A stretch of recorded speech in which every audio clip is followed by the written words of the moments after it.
ऐसा गुरु तो विश्व में केवल एक ही है।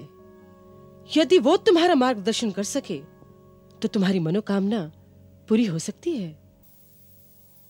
वो कौन है दादीश्री? ये आप मुझे बताइए। मैं जाकर के उनके चरण थाम लूंगा और उस समय तक नहीं छोड़ूंगा जब तक वो मेरा मार्गदर्शन करना स्वीकार नहीं कर लेते। केशव, जिन्हें सब श्री कृष्ण कहते हैं, वो तुम्हारे दादाश्री भी हैं।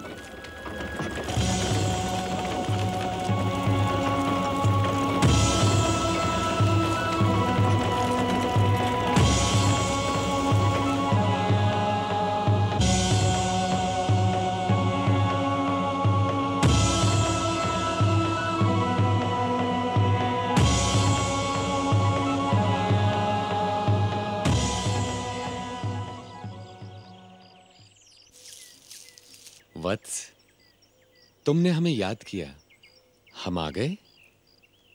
सच है केशव, जब भी कोई आपका स्मरण करे आप दर्शन अवश्य देते हैं। हाँ भाभीश्री, यदि कोई हमें मन से स्मरण करता है तो हमें आना ही पड़ता है।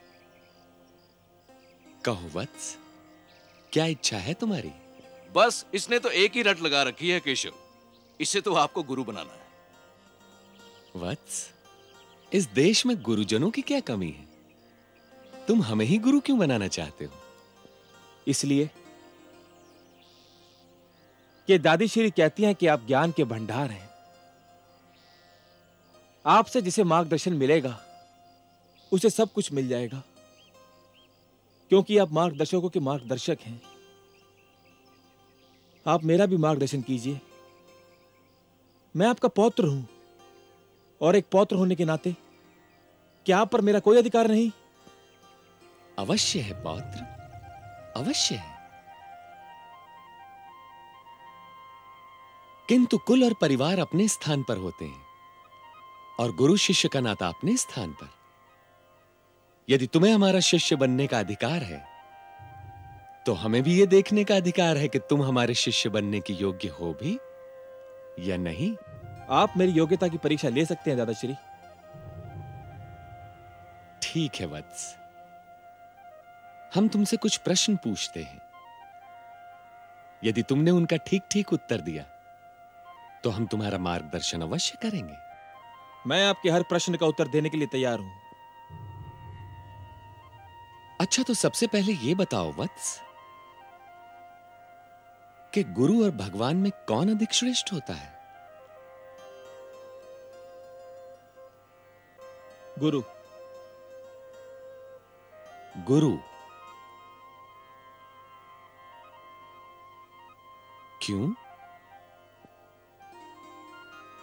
वो इसलिए दादाश्री क्योंकि गुरु ही तो भगवान को पाने की राह दिखाता है। गुरु ना हो तो भगवान का ज्ञान कौन दे? गुरु ही तो बताता है भगवान कौन है, क्या है और कहां है। बहुत ठीक उत्तर दिया तुमने वत्स। अब ये बताओ कि संसार में सबसे तीव्र गति किसकी होती है? मन के विचारों की दादाश्री, जो क्षण भर में कहीं से कहीं पहुंचा देते हैं। धन्य हो वत्स। अब अंतिम प्रश्न, वो कौन सी वस्तु है जो एक बार चली जाए तो कभी नहीं आती, और वो कौन सी वस्तु है जो एक बार आ जाए तो फिर कभी नहीं जाती? युवावस्था दादाश्री, जो एक बार चली जाए तो फिर कभी नहीं आती, और वृद्धावस्था जो एक बार आ जाए तो फिर कभी नहीं जाती।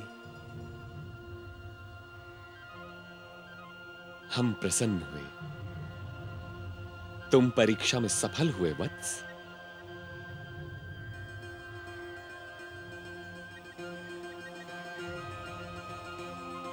आपका ये पौत्र बहुत होनहार और बुद्धिमान है। अवश्य ही से ये बुद्धि मायावनी दादी मां यानी भाभी श्री हिडिंबा से मिली है।